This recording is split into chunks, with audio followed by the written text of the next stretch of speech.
arrival in 504 BC, colonization began in 1505 when Portuguese landed in Sri Lanka.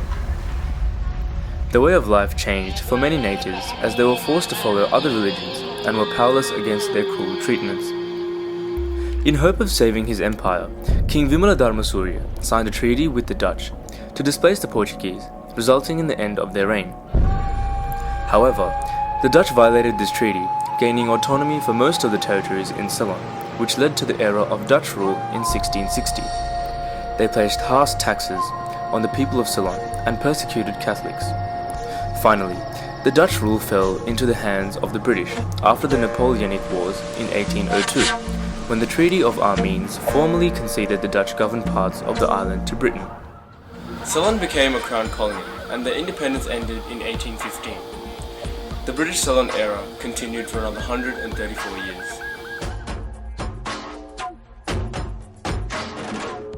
දශක ගණනාවක් මුළුල්ලේ විදේශීය පාලනයෙන් බැටකෑ සිංහලයන් බුද්ධාගමට සහ උඩරට සම්ප්‍රදායන්ට මුල් තැන නොදීම හේතුවෙන් බ්‍රිතාන්‍ය පාලනය කෙරෙහි කලකිරී සිටියහ. පාලකයන් විසින් පනවා තිබූ අසහනකාරී බදු අඩු කර ගැනීමේ අරමුණු පෙර ආතුව ගම්පලදී ඇහැලේපොළ සහ කැප්පැටිපොළ නිලමේවරුන්ගේ මූලිකත්වයෙන් 1817 දී කැරැල්ල ආරම්භ විය. වාරියපොළ ශ්‍රී සුමංගල ස්වාමීන් වහන්සේ දන්තධාතුන් වහන්සේ ඉවත් කර ගැනීමත් සමග කැරැල්ල තවත් තීව්‍ර විය. මේ අතර බ්‍රිතාන්‍යයන් සිය අත්නෝමතික පාලනය තවදුරටත් ගෙන යමින් ඉන්දියාවේ සිටි සේනාවන්ද ගෙන්වාගෙන ශක්තිමත් වූ පසු කැරැල්ල මෙහෙවූ නායකයන් අත්අඩංගුවට ගත්හ.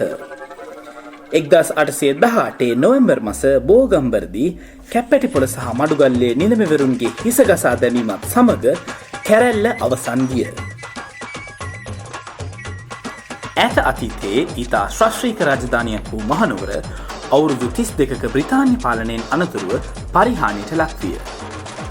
මේ නිසා 1848 මාතලේ කැරැල්ල නිදහස ලබා ගැනීමේ උදාර අරමුණු ඇතුව ව්‍යාප්ත විය.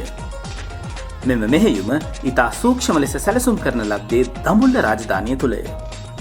ජනතාවගේ ආශිර්වාදය මැද ඩිංගිරාල සත්කෝරලේ ජනනායකයා බවට පත්විය.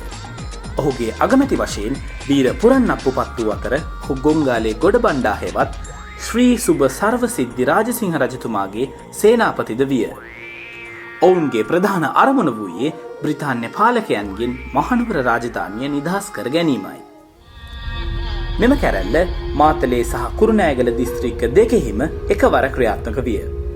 බ්‍රිතාන්‍ය ආණ්ඩුව සතු වැදගත් ගොඩනැගිලි සහ ලියකියවිලි මෙම කැරැල්ලේදී විනාශයට පත්විය. බ්‍රිතාන්‍යයන් වීර පුරන්අප්පුව සාහසික ලෙස ඝාතනය කළ අතර මෙහෙයුම අවසානයේ පලා ගොස් සැඟව සිටි ගොංගාලේ රජතුමා අත්අඩංගුවට පත් වූ පසුව පාලකයන් විසින් දෙන ලද දඬුවම වූයේ කසපහරවල් 100ක් සහ මැලේසියාවට පිටුහල් කර යැවීමයි. The temperance movement in Sri Lanka, led by Anagarika Dharmapalathuma, towards anti-alcoholism, was seen as a threat by the British to their rule. Due to a conflict between Indian Moors and the Buddhist temple, riots sprouted countrywide. The British governor of Ceylon took severe precautions to mediate the issue, declaring the martial law, encouraging troops to shoot through the heart of Sinhalese that may be found on the streets. The brutality of the British left lasting physical and mental wounds on the population. Sir James Pierce and Sir Ponnambalam Ramanathan wrote a memorandum to the British government describing these horrific acts while asking for an abolishment of martial law. Consequently, innocent future leaders who had been imprisoned were released, and many of the high-ranked British officials were removed. Seeking independence and justice in the island, the youth of Jaffna decided to form the Jaffna Youth Congress in 1924. Their main purpose was to achieve Purana Swaraj, or known as complete self-rule. Influenced by the Indian independence movement, the ambitious group invited Mahatma Gandhi to visit Jaffna for inspiration. Later on, they successfully boycotted the first state council elections in Jaffna, claiming the outcomes wouldn't allow a majority-ruled self-government. When the Ceylon National Congress petitioned for the British to increase their powers, limiting the idea of independence, the CNC were forced to withdraw a part of their petition due to the Youth League's spirited campaign. By then the Youth Congress had spread to the southern parts of Ceylon. The Ceylonese were all coming together in spite of their differences around the island, demonstrating their patriarchy.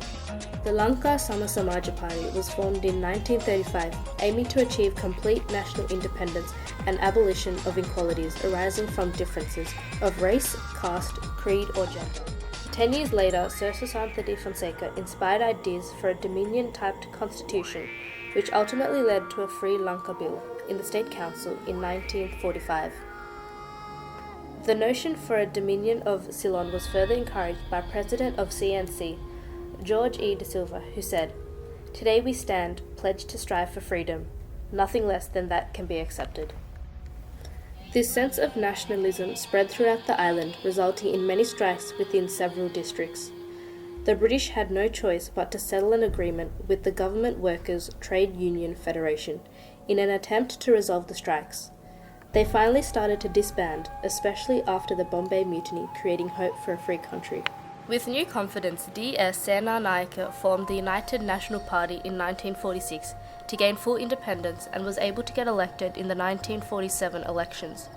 With the coalition of SWRD Bandaranaike's Sinhala Mahasabaha Party and G.G. Ponnambalam's Tamil Congress Party, Ceylon had her first self-governed parliament. The British handed over their power with their undivided support. D.S. Senanayake became our first Prime Minister. Ceylon was officially renamed as Sri Lanka in 1972 and became a democratic socialist republic nation.